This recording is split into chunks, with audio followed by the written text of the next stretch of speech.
Hello everyone and welcome back to another weekly altered video. Hope you've been well. Thanks for checking in. Got a new hero today, the Axiom Factions Skybound Odyssey Edition, Isaree and Pebble.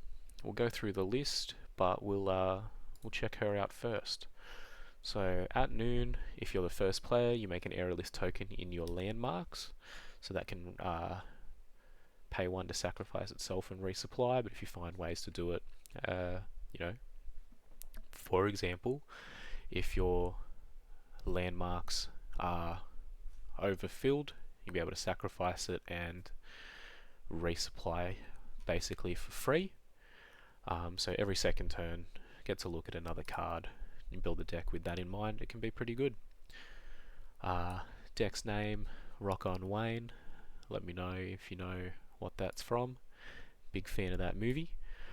And then we'll get into the deck. So I went through, looked at a few uniques that we had, thought I picked anything that looked relatively reasonable, so we'll go through those first, work our ways into the rares and then some of the commons.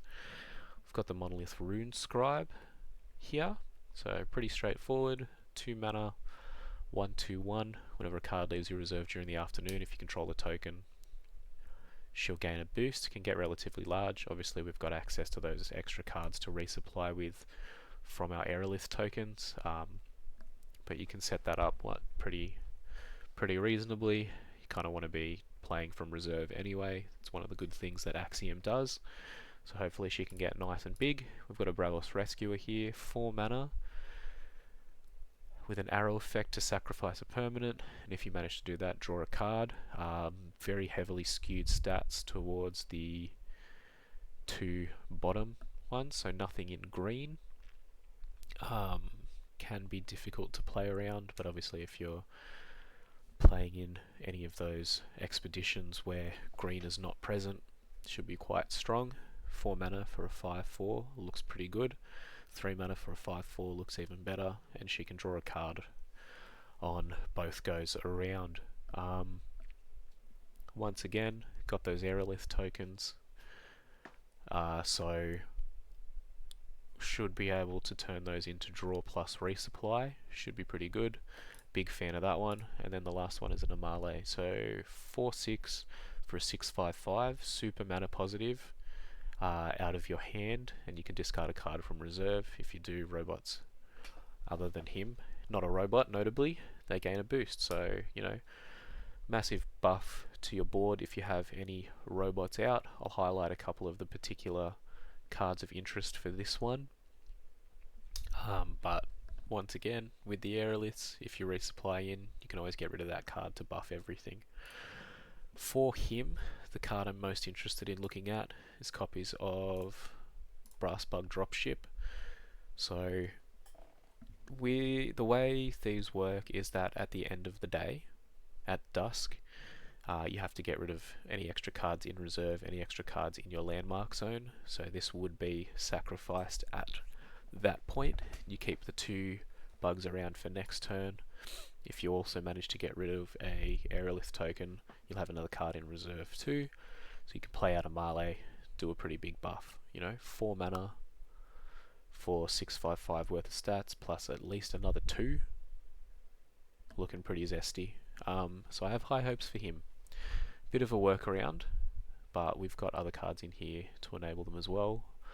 A lot of these are fairly straightforward. Booms are going to be good because we want to unconditional discard of large permanents and large creatures. Hopefully our landmarks will be open to us as options to sacrifice most of the time. With 14 permanents in the deck, there should be something to get rid of, plus the tokens that we create, so that one looks pretty good there. 2 blizzards as well, out of respect for go wide decks, most notably the Mooner lists and Ordis lists that create a lot of bodies, but also has the added benefit of getting around Parliament of Ashes in both Bravos and Lyra lists as well. So doesn't trigger tough one, Obviously 5 mana is a big investment anyway, but if we can get to the late game where someone's really relying on that to keep their creatures protected, we might be able to give them a bit of a surprise and win a game at the end.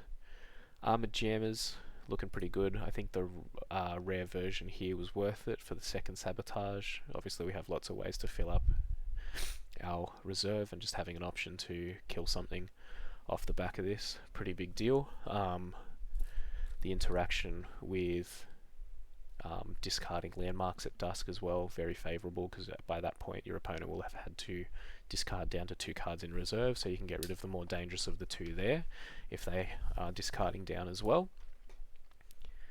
Foundry Armorers, Designer Drones, Ink Casters, all these rare creatures that sort of do good things.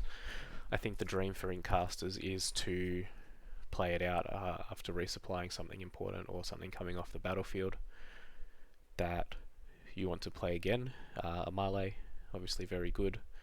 A lot of our abilities come from reserve as well, so Puppeteers are going to be good. Designer Drones and Grams not so much, but you do get to loop them around, it's just a bit slow. But in terms of other recursion, we also have restocking stations. So these ones, similar to Keylon stations? Keylon Cylinders, that's the one. 1 mana permanent, gain 2 Keylon counters, spend them to do something. Instead of giving a boost, these ones give remove fleeting, so Designer Drones and Grams looking very important there. Most of our uniques are good to keep around as well. Amale not so much, and then because we're playing so light on creatures, we are wanting to maximize the value we get out of them. 3 mechanical trainings. At one point I had Brassbug hives in this deck. Those ones went really well, but I think with the way we've built the deck, all of these are a little bit better. So we have 1, 2, 3, 4, 5, 6, 7, 8, 9, 10, 11 targets for mechanical training that are going to be useful. So maybe we should have shaved this one down to a 1 or 2 of, but we'll revisit that in the debrief. Wanted to give that card a chance to shine. Very flexible when you've got lots of different permanents available to you, so it can work as a 1 mana Sabotage, or 1 mana 2/2, 1 mana Resupply, or 1 mana Draw a Card, which are all very favourable spells, and the reasons that we've shaved on a lot of these rares is because we have those, so it's quite integral, I believe, to the deck that we've built. Alright, I think that's pretty much everything that I wanted to talk about here. Obviously this deck is heavy in the early testing phase, so we've got a lot of things that we want to look at. Definitely not optimized. I think if it were, we would be bouncing up to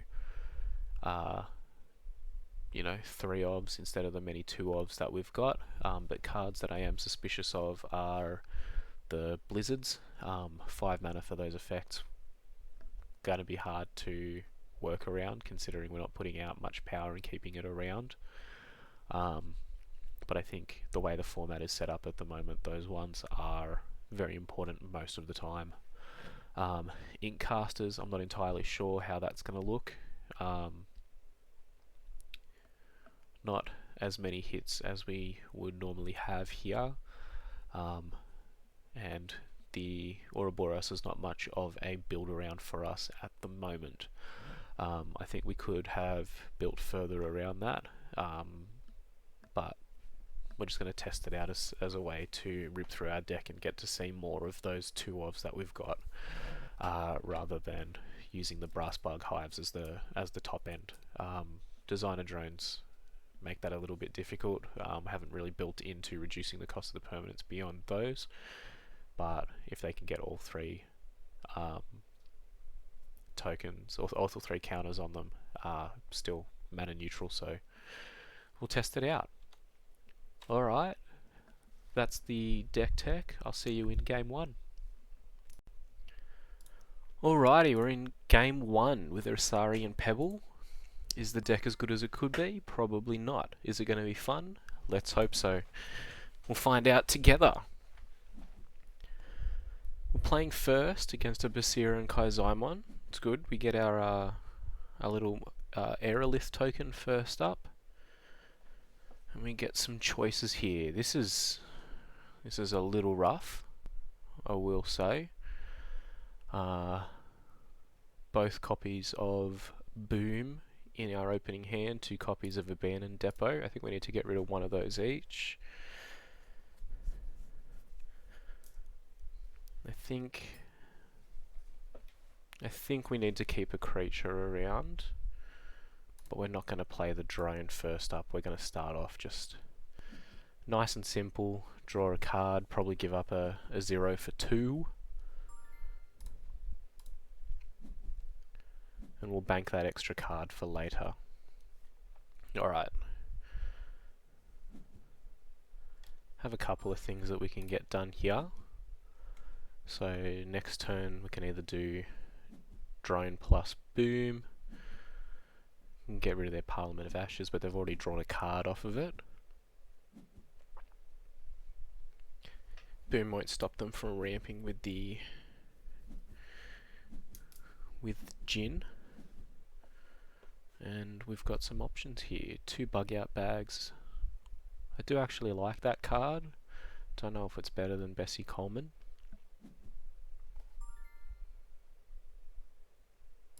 But I think we'll keep our options open.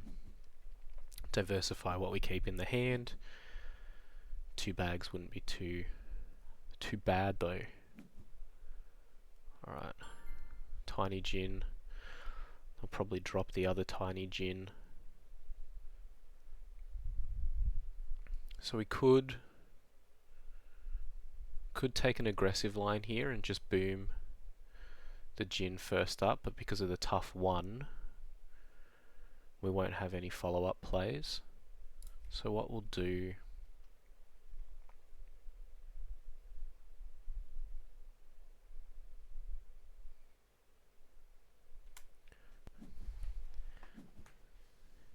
is we're going to drop the bag. We're likely going to see Tiny Jin on the other side, boosting this one, so they'll get a double ramp.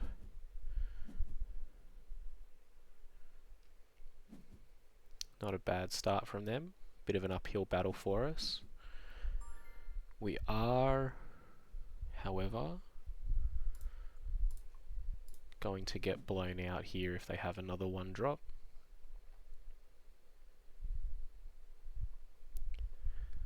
But we can at least only stay 1 behind if they don't. We go up on cards too, which we don't mind.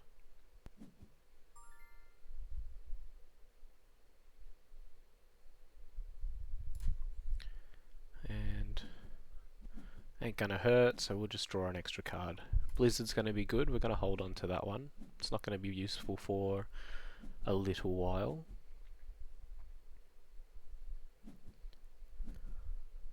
But we will keep that one. Running 2 in the deck. Double ramp from our opponent, but low on cards.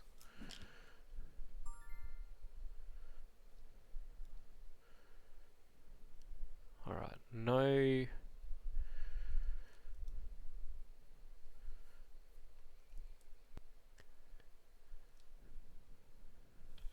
permanents to play from hand, but we do have the bug out bag. And I think we like the idea of keeping the Grems around in order to get rid of this Parliament. Unlocks our boom in a few turns.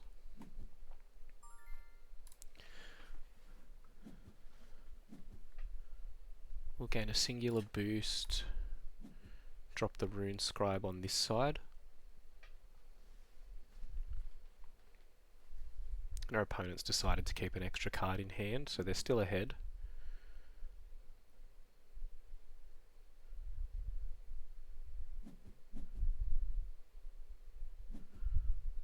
A lot of resupply from our opponent.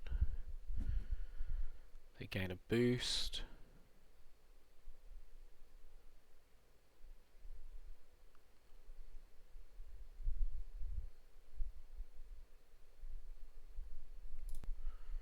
I think we'll just shore up this side here.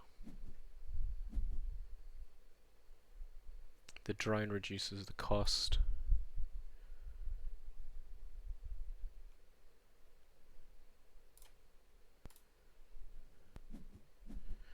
Of our bag to 0, so we do have an additional play. Although our opponent may get an opportunity to frog Chiron.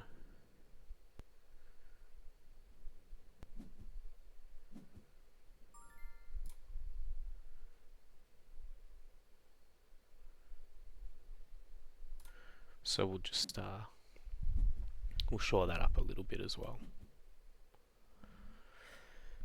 Now if they play out the Chiron, they're not going to have the opportunity to beat us. Can't get 5 power off of that. 1, 2, 3 plus 4 would take them to 5, so no luck there.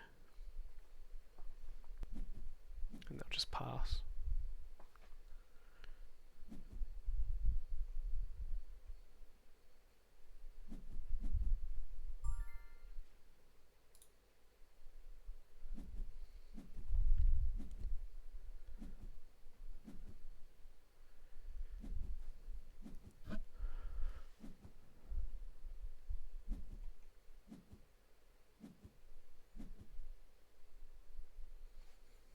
Alright.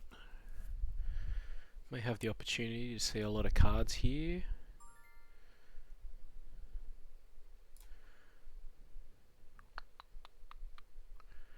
The reason I want to keep the boom around is that I'm worried about bigger creatures out of our opponent.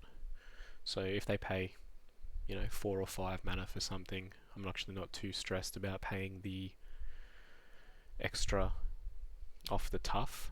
However,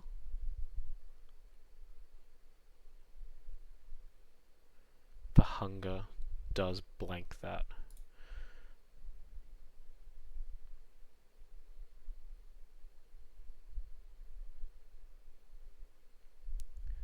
Alright, Runescribe's not going to look too flash hot here with the Ouroboros and the mechanical training. We don't have a lot of support abilities, but I think we're going to keep it around anyway.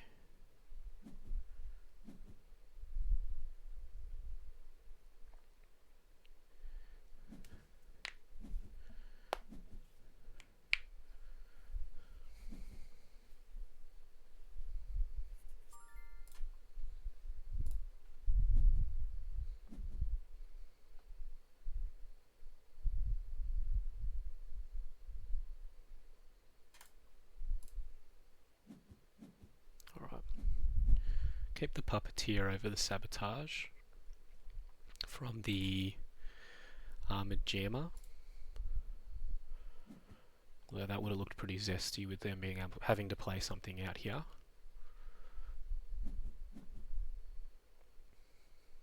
And that's something that we could look at playing into a little bit more, I think.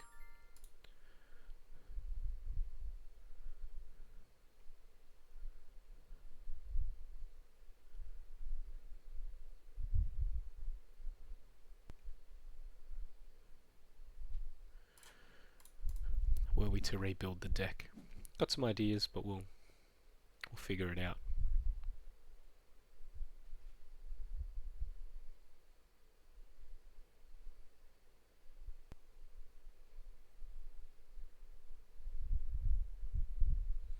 The Runescribe notably doesn't trigger off of itself leaving.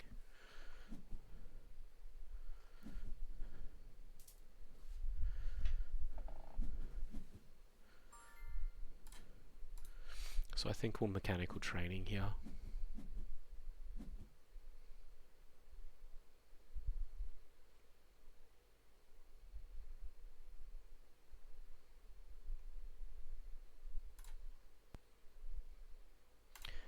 And we'll discard the Bessie Coleman, keeping the Keylon restocking station, around. Might be good.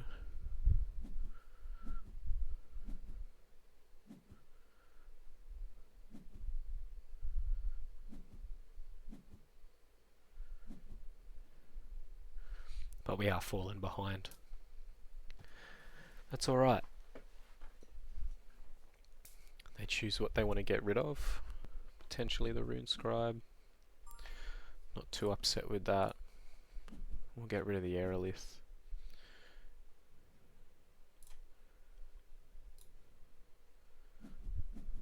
We'll keep the Bessie around for this turn.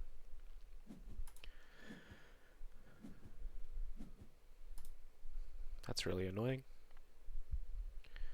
Brassbug Dropship, Foundry Armourer. Restocking Station might be good here. Does mean we would have to get rid of our Grems.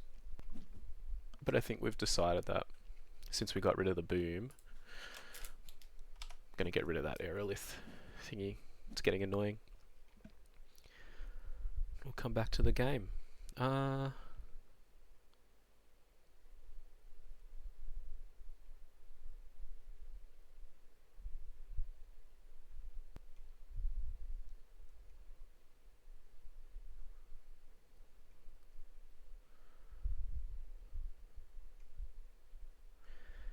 Now we've got an option here. We could play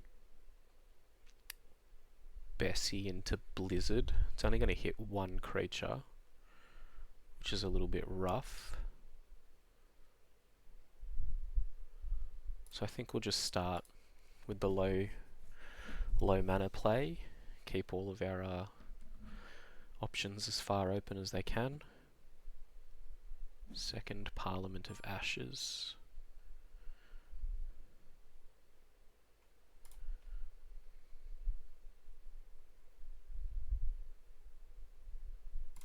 Alright, I think it's time to play out our Bessie.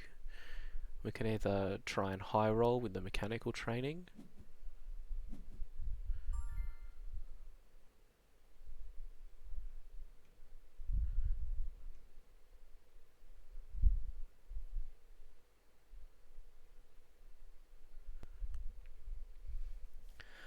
It might be a bit late for our dropship here, because with the 5 mana open, our opponent's likely to just be able to beat us.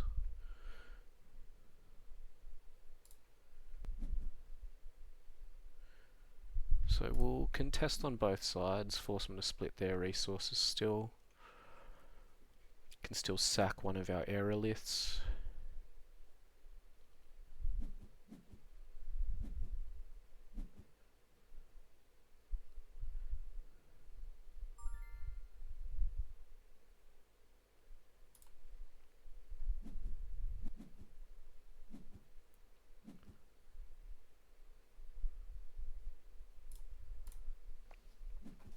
Don't need another Ouroboros here, as cool as 2 of them would be.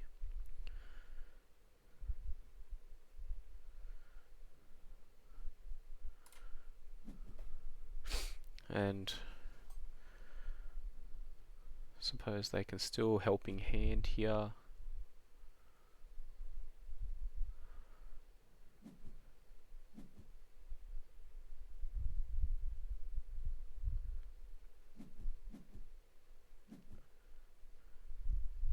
Helping Hand works with Serengar than Rage is. Suppose that's free as well though, so keeping the Suhara around is the big rough. Perhaps I should have kept Bessie around with the restocking station, because now they're just going to get rid of the Armourer for no real opportunity cost. Not playing Brassbug Hives in this list to play with the mechanical trainings, so they are a bit suspect as well.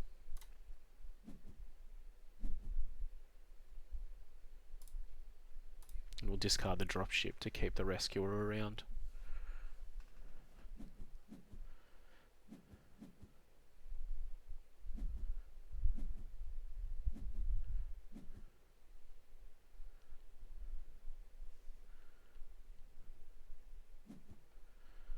Second dropship not likely to be very helpful.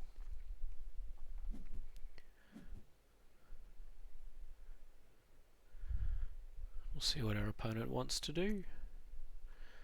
No green on their side is good for us, because both the creatures that they're representing actually have a lot of green there. 8 mana means we can only get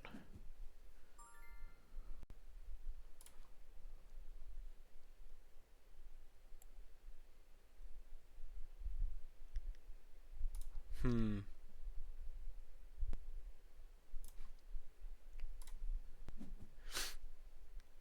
think we're going to play the dropship here and try and sacrifice it in front of the Seringar. Can still play out the Grems and the Rescuer here as a way to contest both sides.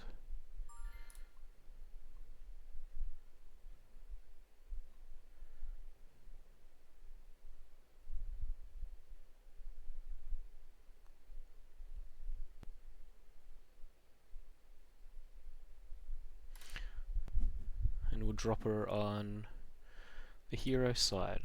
Sacrifice the dropship. Still have a Grems. Our opponent's still got 6 creatures that they can afford to play. Or 6 mana worth of cards that they could afford to play. So I guess we'll know now if they have it or not.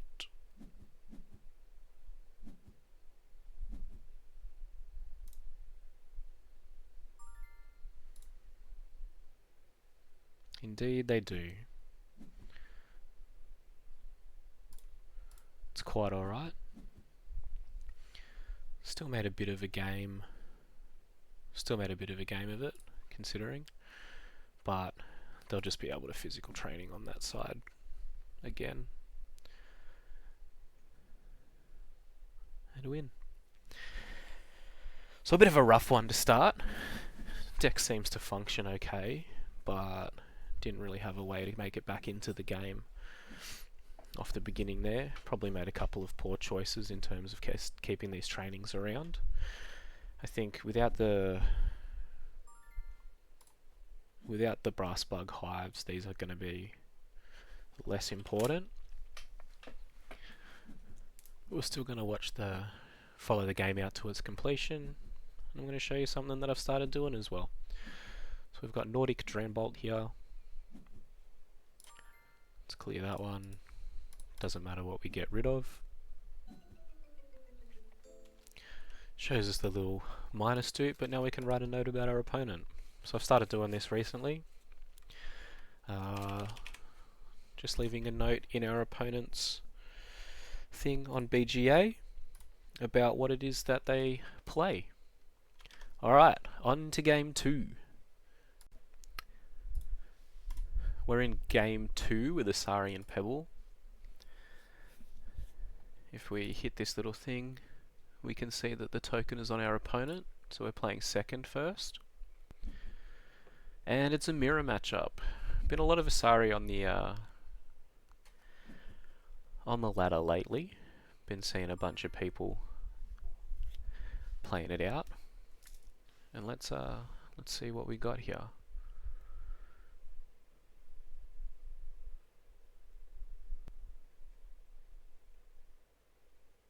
Okay. Playing second, we should be good with the armor at turn 1. Hooked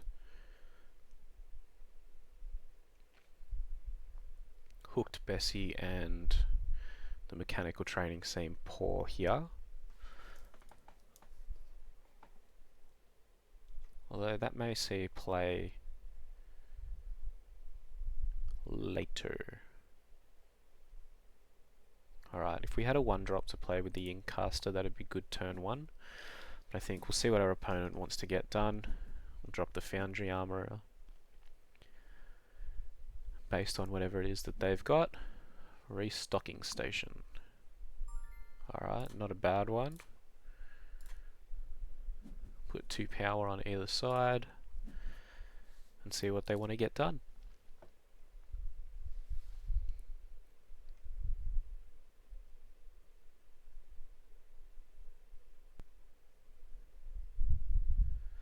Might be that they want to chuck a card into reserve. Resupplying's a good sign for us.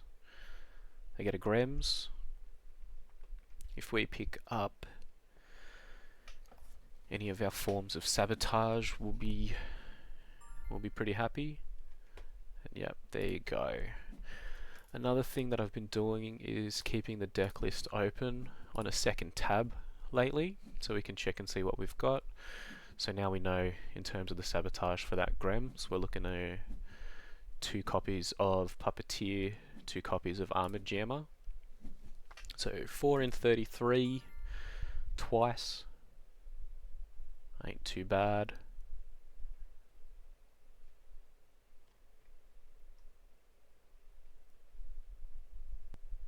And again, we've got options. So we could a Marley here. No robots, except for the one that comes out of the Foundry Armourer, so that's not going to be fantastic. Keeping him around just in case. We could Inkcaster Bessie here, or restocking Armourer. I think that's what we're going to do. We're going to keep high hopes for this Inkcaster to bring something back, considering we've got the restocking station. I think the dream would be our copy of Mechanical Training.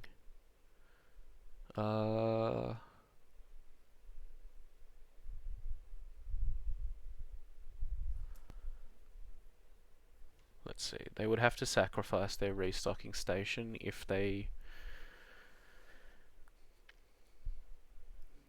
wanted to get rid of ours here.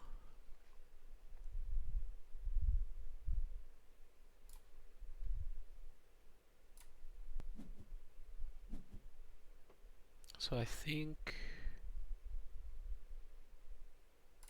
our best bet is just to double up here. It's going to let our opponent preserve resources. They could, in theory, just get away with playing the Sap Sniffer.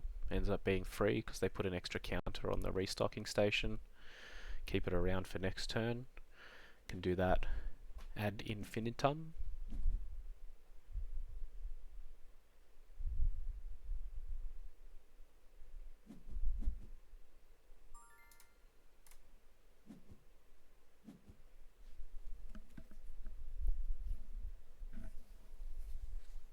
So now Mechanical Training is live. We don't run Sap Sniffer in our list.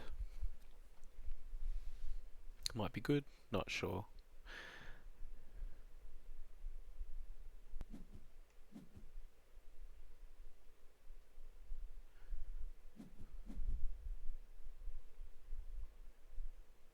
Alright, small misplay there. I think we would have been better off dropping the Bug and the Armourer on either side, force them to play out something else of their hand if they wanted to advance.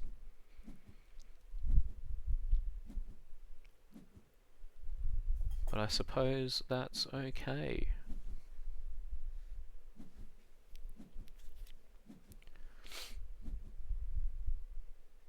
Did get a Mechanical Training, which is going to be pretty zesty. Keep some more counters on our thing. If we get rid of the Inkcaster here, we can play Drone plus Training plus Armourer. And I do like the idea of that, considering we've got something to recur for the next few turns of the game already.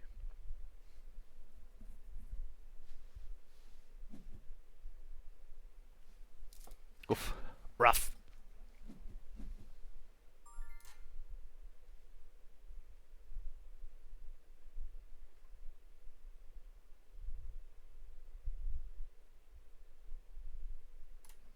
Alright. I think we drop the drone here.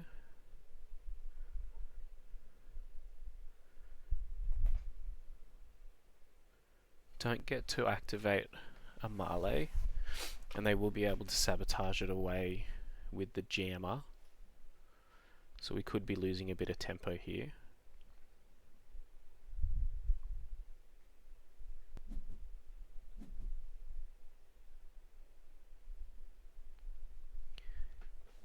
In hindsight, weren't to know that our opponent would have some form of sabotage.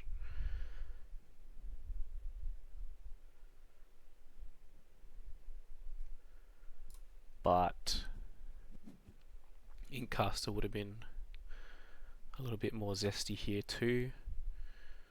I think we'll drop our own, discard their Grems, and then see what they want to do.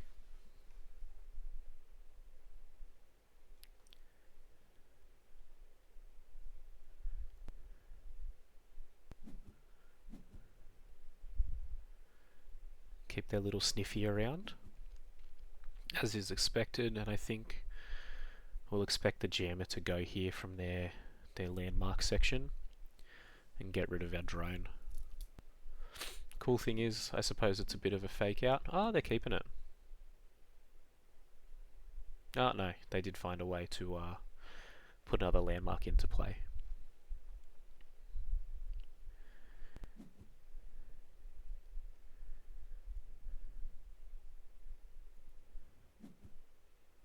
Alright, we'll see what they want to do with this one. Do they use their remaining mana? Another sniffy. Alright, I think we just take the opportunity here to use the mechanical training to sabotage the sniffy away.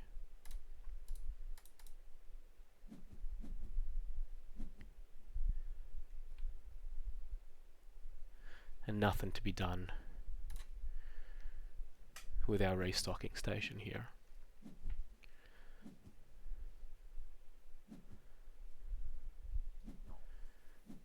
Depending on what we draw, I think we'll consider our options. Depot looks good, boom looks less good.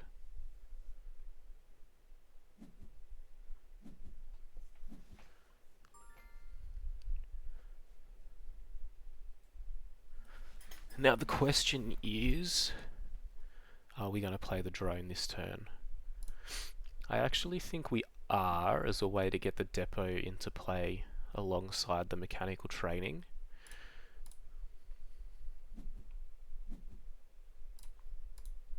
Mechanical training looking very good right here.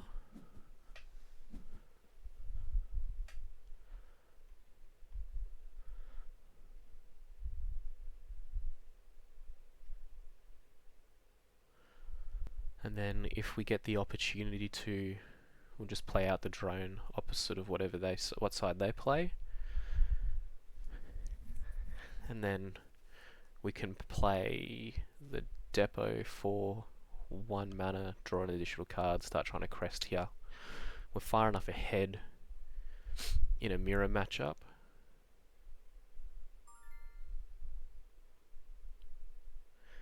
that I think we're okay doing that. Take the boost off of our drone. Next landmark costs 2 less, which is our depot. And then I think we just drop the restocking station to keep the drone around for next turn. Reason being, we'll be at 7 mana, we can actually pump it with another boost if we play it before the Amale. Won't be able to have any cards in reserve, so maybe we're hoping to get another copy of drone.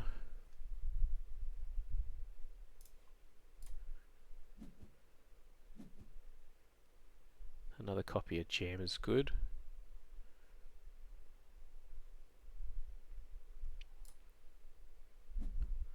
I actually think this is worth doing. Kind of signals to our opponent that maybe we're low on creatures. Bit of a fake out there, but it does advance us onto green, which we like for a Amale 2. So 6 power, 4 mana, pretty zesty there. Actually contests directly against their companion side, which is fun. And I think we'll get rid of restocking station, keep the aerolith around as a way to potentially activate our monolith rune scribe if we draw it right here. We do not, but we did get a designer drone, which we like. Each card in your reserve. So they're incentivized not to play the Anansi here.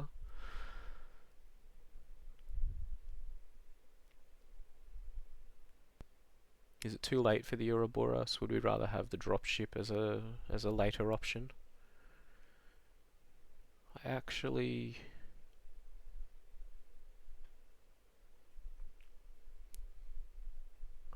don't know. We'll resupply once. Yeah, not going to be good right here. That's okay.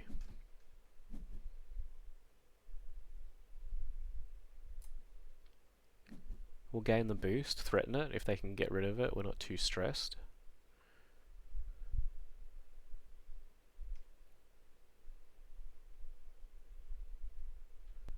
They could play out the Anansi, sabotage away our drone.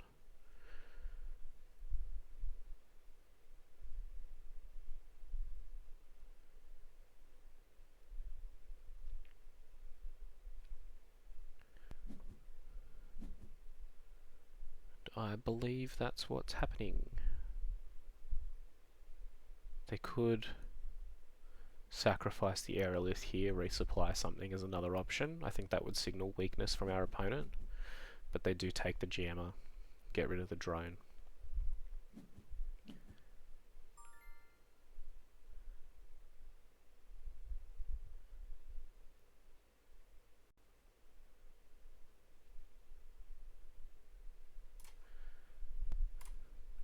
We'll drop another drone. He's back. He's back. Voldemort's back.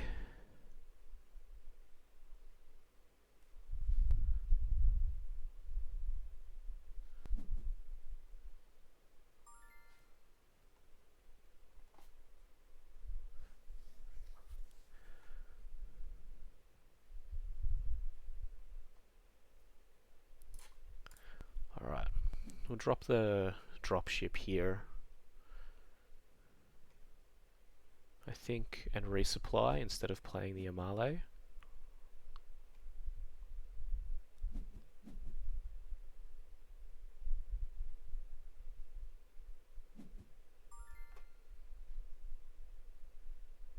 Or we have an opportunity to get rid of the jammer.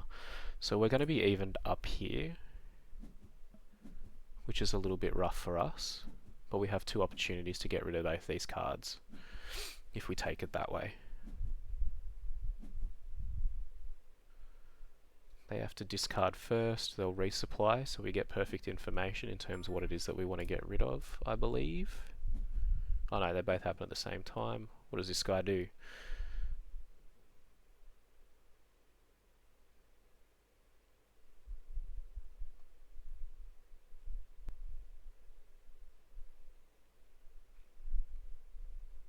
Six or more mana orbs, sabotage, or exhaust target card in reserve. That's pretty scary.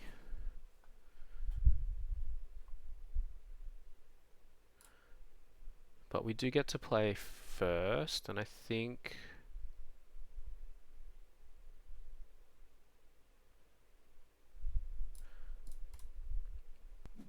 we're fine with that.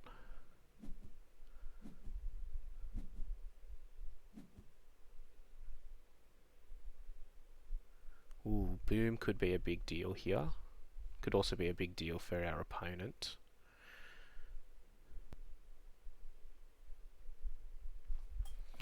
Okay, so we have to math this out. So we're going to drop 3 for the drone. Gain 2 back. Armored gem or whatever they don't play out of reserve. Presumably they'll play the Anansi. So that will have used 3 mana total. We'll have 5 left.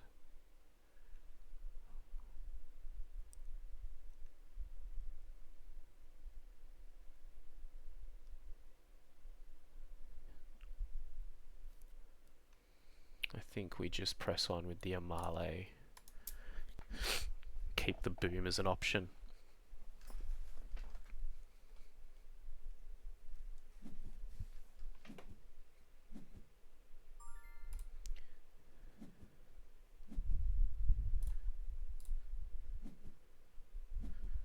Drop the drone. Do the thing off itself. See what they want to play, if it's out of reserve.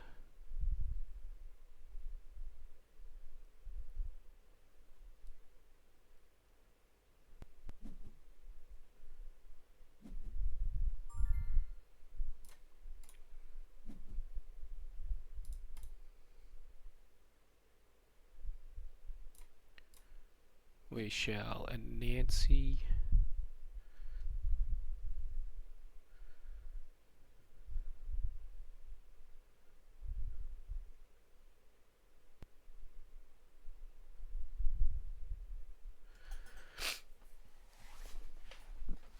we'll have an opportunity to get rid of something.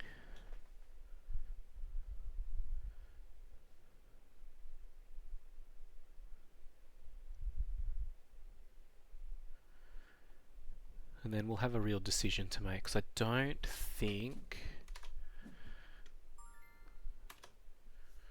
think there's a lot of options for one drops out of reserve that we have.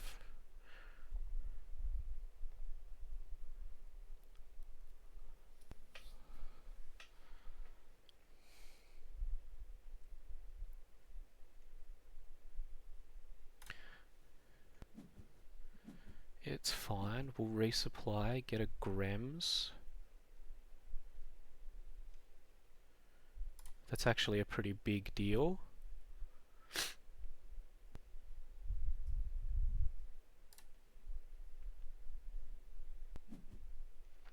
Drop it on this side.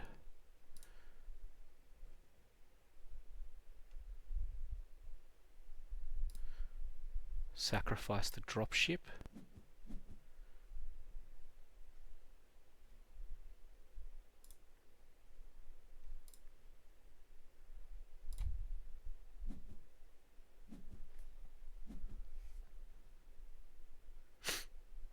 I would have liked to have kept that around for the Amale turn, which would have been next turn. But we were going to have trouble getting a card into reserve anyway. So we've got no more options here, except to resupply with the Aerolith, which we're going to do anyway to set up Amale for next turn. And drop a Pardew.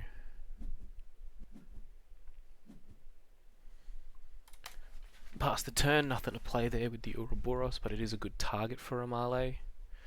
No bugs is sad. And if they want to survive, they are going to have to play out the last card in their hand.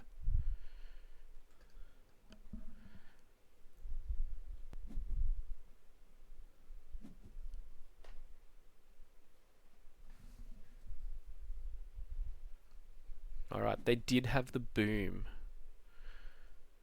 They had to sack the bug out bag. I feel like sacking the Aerolith token might have been better there.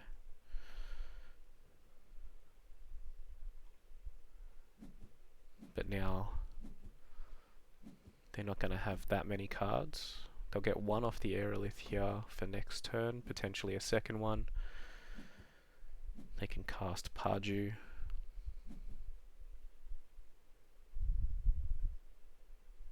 If they choose not to do that, how does the Rescuer look here?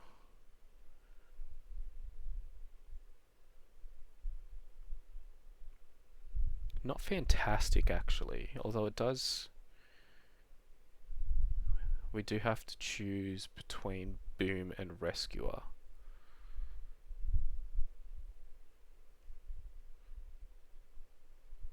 Genuinely think... it does block them pretty well. We could mechanical training to start off with, but I think the Boom's better.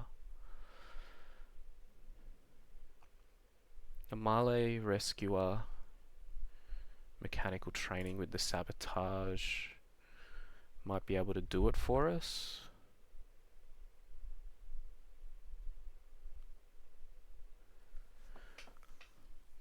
The Boom could really lock it up if they don't get another creature.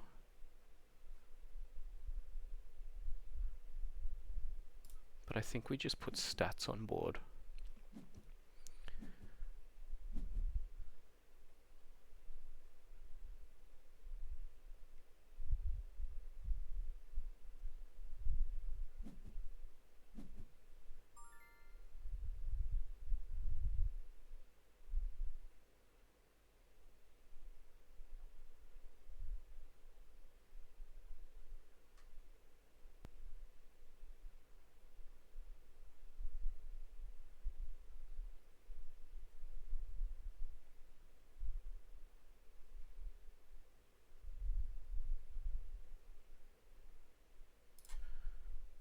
We'll drop the Amale. No robots.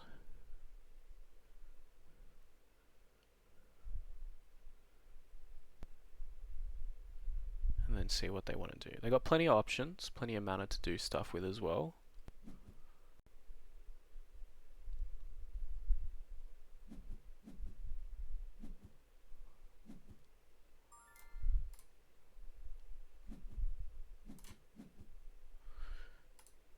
Discard the copy of Hooked, see what they want to do with their remaining 4 mana, and hope that it doesn't match up that well against their remaining 2 cards. We like that.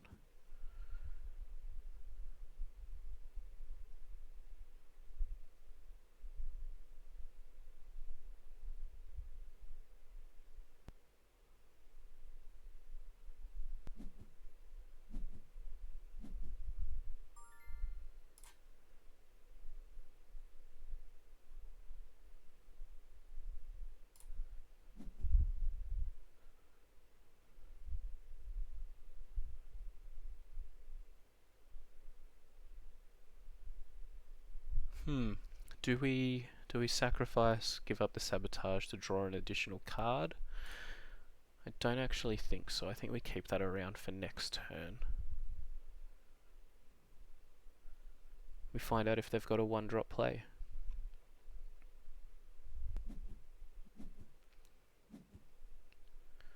I think we just got away with a successful heist here.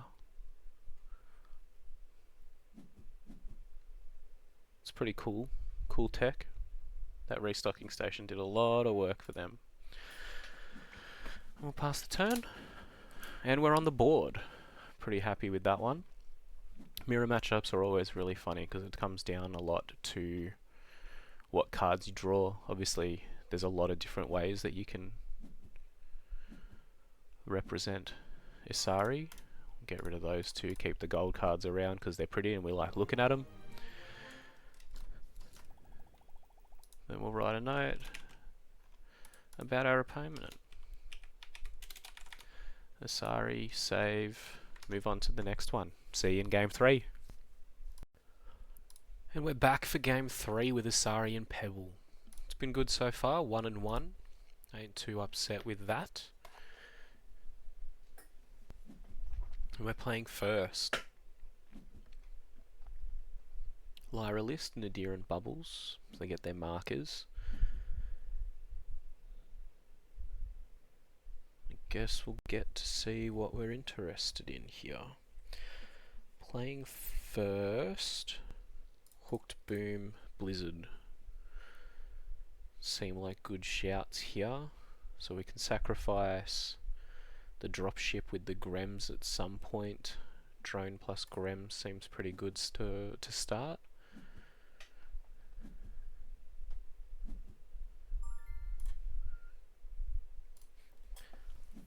We'll drop the drone hero side because it doesn't matter.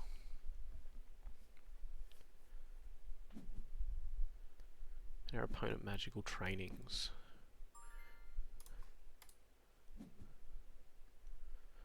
We'll drop the Grems. They might be able to block us on one side, hopefully not both. I don't know if they have a 1-2-2 for 1 as well as a 1-1-1. A Hathor. So a 2 for 1 to start. We're ahead. That's where we like to be. We'll get to see what we want to draw, and then we've got options. We could drop ship plus a 1-drop if we find one. Oh, that's the second copy of Blizzard, which is a bit rough. Because I would have liked to have played that at some point. And we're not exactly sure what flavour of Lyra deck this is at the moment. I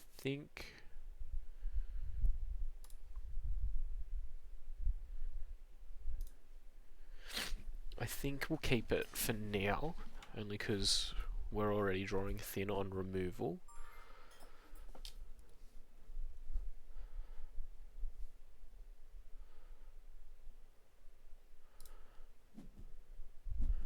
And we'll gain the singular boost for our drone.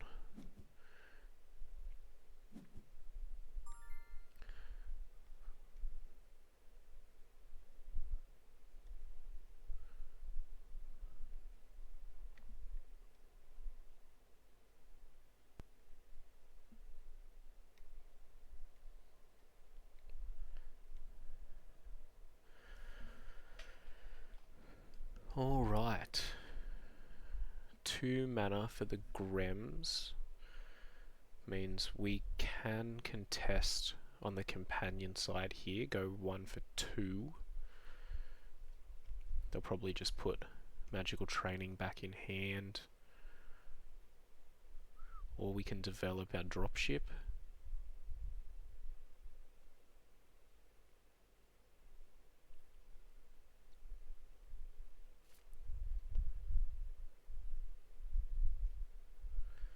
I actually like this better as an idea.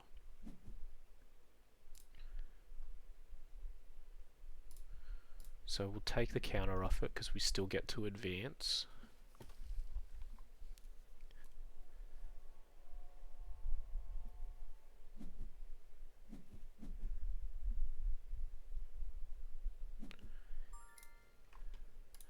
But this gets us a window in which to play our dropship without giving up too much.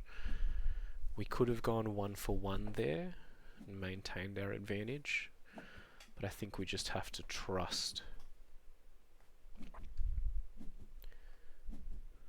that the deck will provide.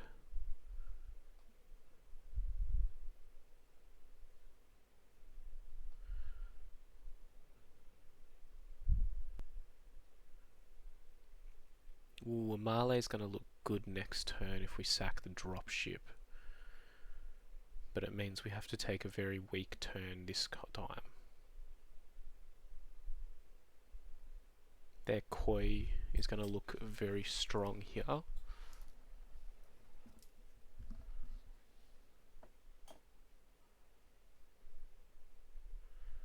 Is this a rare moment where we take a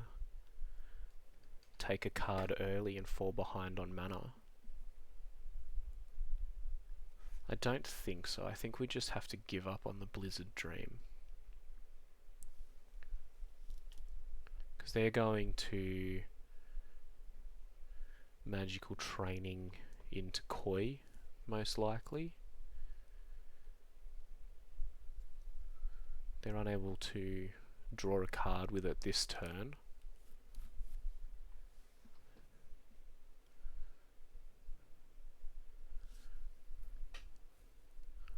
Just really think Blizzard is going to be integral to our game plan.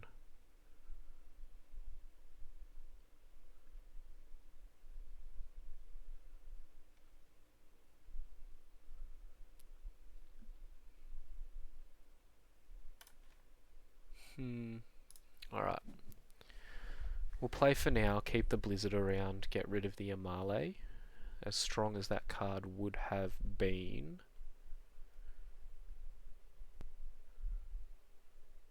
I believe we have an opportunity here. If they play out to win both.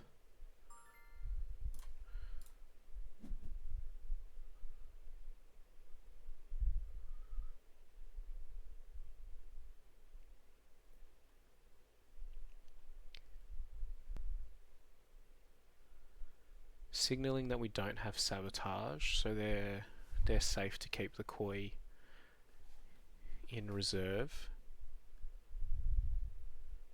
Because if we had it, we would have used it.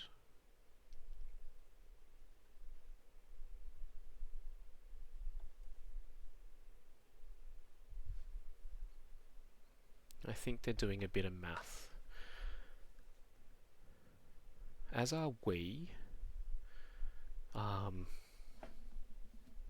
So sacrificing one of the aerolith tokens gets us further through our deck.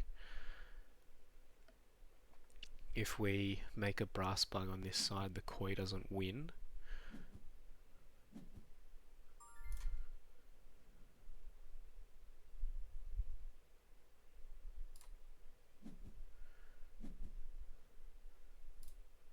Use the ability sacrifice an aerolith token.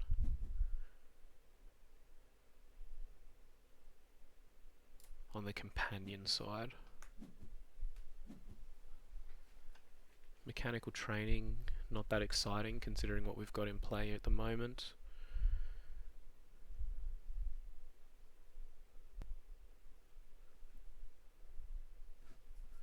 So that's a good one to try and get rid of here.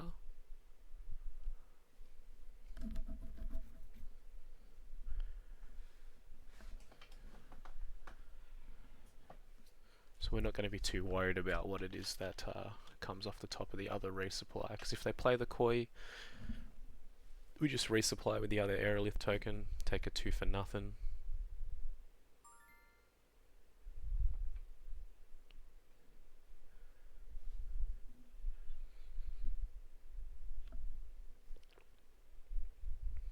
They perfectly block us, so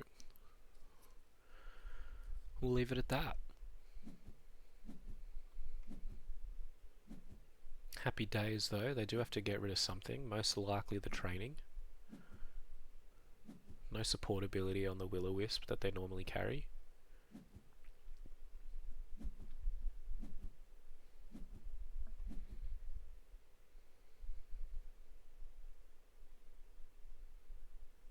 That boom is exciting actually.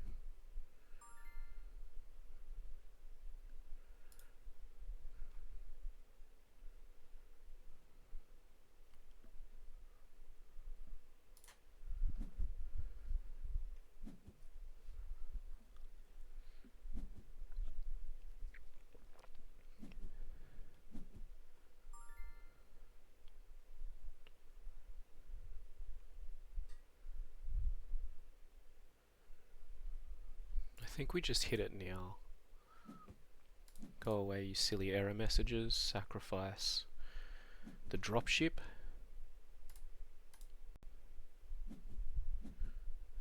Boom the koi away and see what they want to do with their remaining 2 mana. And wherever they play, we should be able to take a double advance. Our hand looks weak here. We've got a bunch of cards and we don't. But if they pass here because they know they can't advance,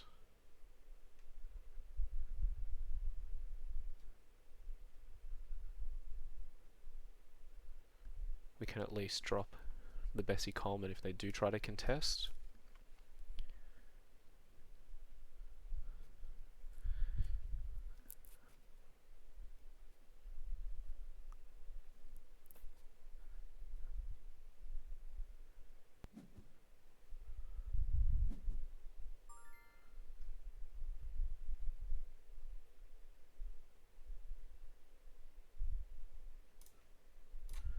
I think we do actually have to drop the Bessie Coleman here.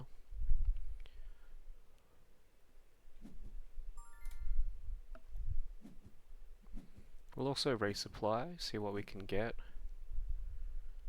Armored Jammer looks pretty good here. And then we pass the turn.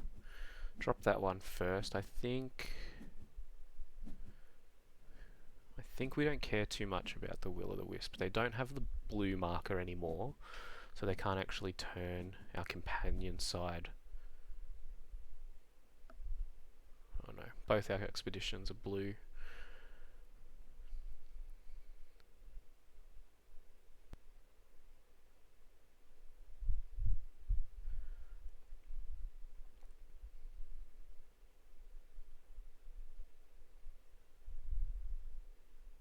Blizzard still feels like a good idea. Even if we go slow here,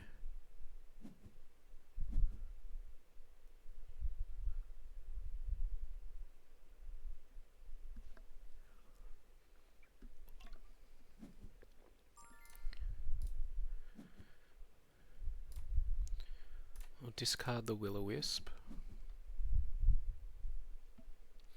I can see a case for getting rid of the map maker as well.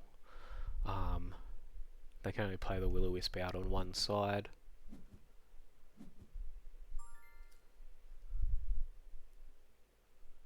Yeah, they were forced into playing the map maker here purely because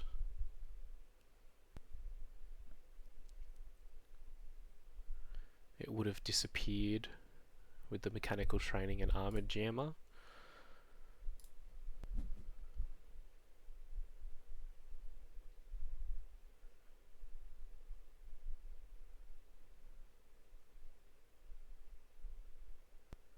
And then we've got a got a small chance to draw something that we want. That ain't it, Chief. It's alright.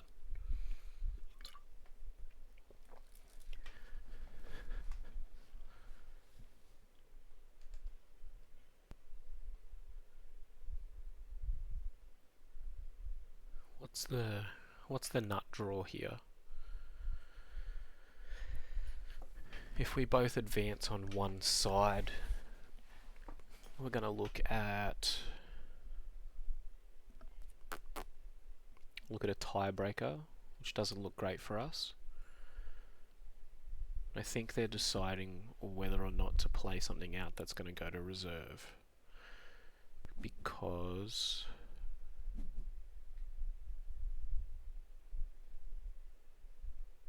oh yeah, there you go. Cloth cocoon's fine here. Get rid of one of our mechanical trainings. Let's see what we draw next turn. No aerolith tokens, going to be rough for our Grems.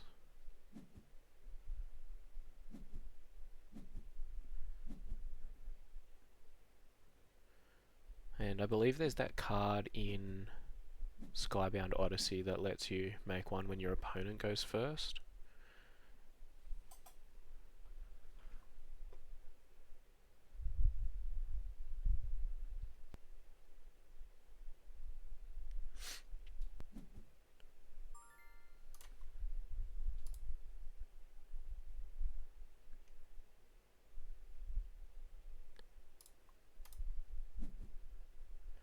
Our opponent's going to have the opportunity to sabotage the Grems away.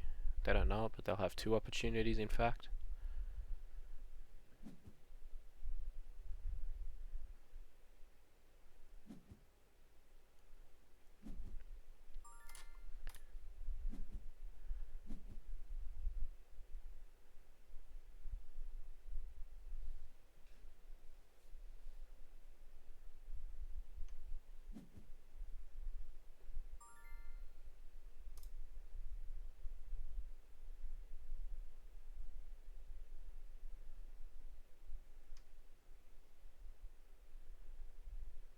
I think we're fine to use the mechanical training here.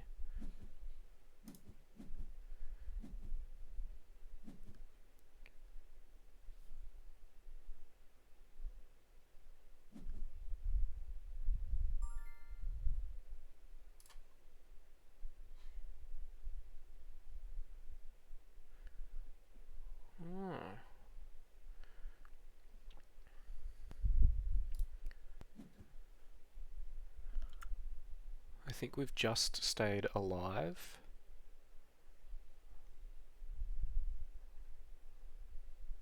Unless our opponent has a 3-drop in hand that they can cast that puts more power into play. Read.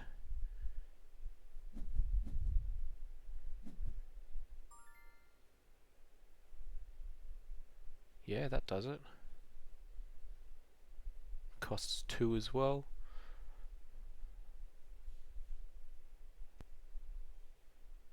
Yeah, they got us at the end there. I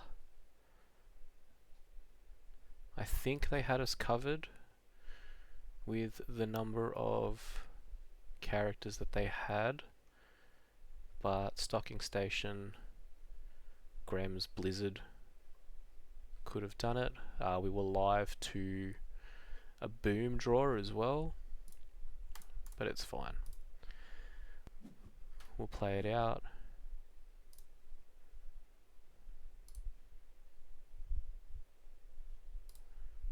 Get rid of this little guy, doesn't mean anything.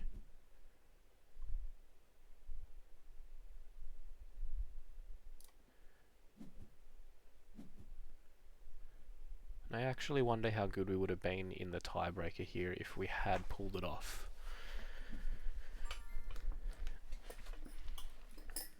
That's all good. We'll hit our opponent with a GG.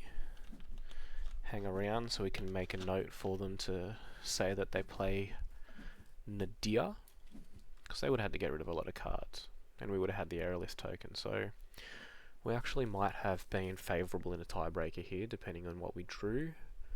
I am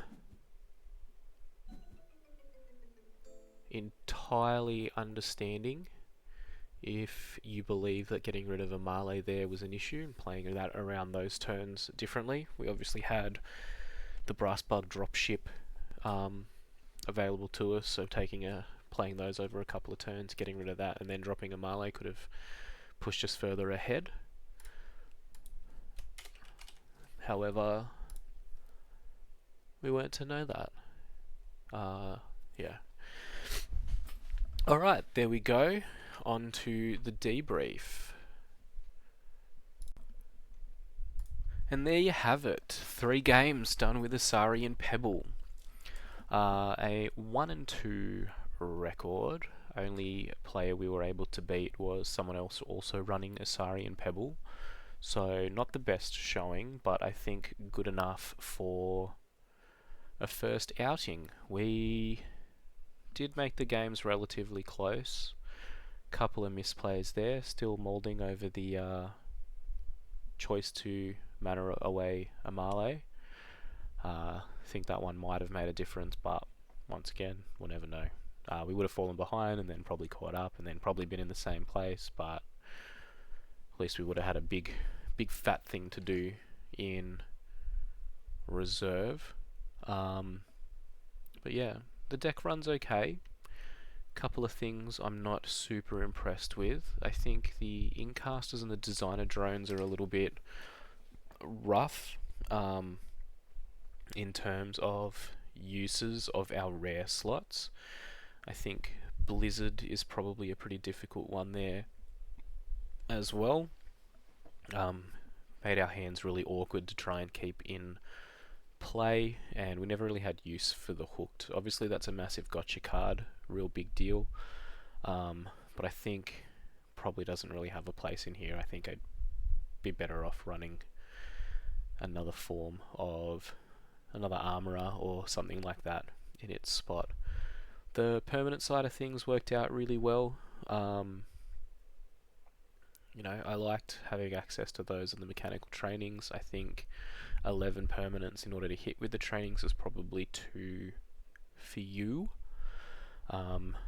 Just a lot of time where this was basically a glorified after you effect, play one, you know, don't really do anything with it, and we were trying to luck out on drawing something else.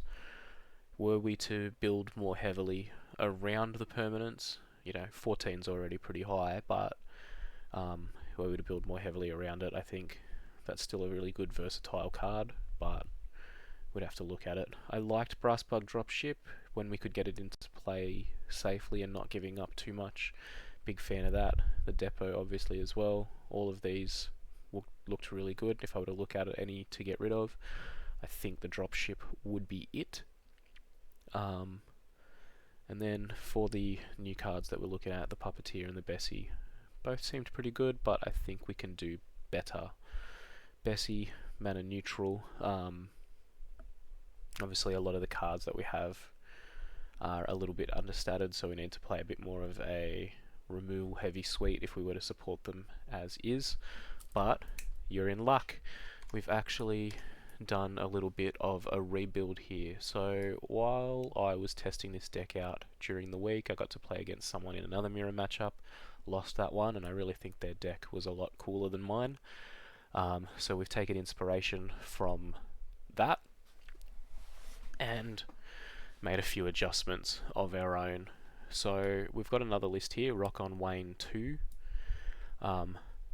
and there's just a couple of things that we've swapped out. So instead of the drones, we've got Foundry mechanics. I think if we're not running Brass Bug Hives, the extra power that the drones get is obviously not available to us, so the mechanics as a 1 mana play that reduces the cost over here gonna look nicer, because that 3 mana to get the drone out for what's effectively, you know, 1/1/1 worth of stats a lot of the time, less useful. Mechanic also plays better with the Rune Scribe. Salvages helping us resupply through because we're up on 3 Ouroboros here. As I mentioned, down 1 Blizzard, the list that I copied didn't actually have any, but I just don't feel like it's possible to win some matchups if we go into the late game if we don't have something. So we kept that one. And then a few extra additions here. So no Bessies, we've got 3 Pardus, also mana neutral. Bessie obviously gets stronger as you go through, but creating the Aerolith tokens out of there plays better with our Rune Scribe, and obviously keeps our reserve full, because we had points in those games where we just had no landmarks, and we really need to keep that supply up in order to be competitive.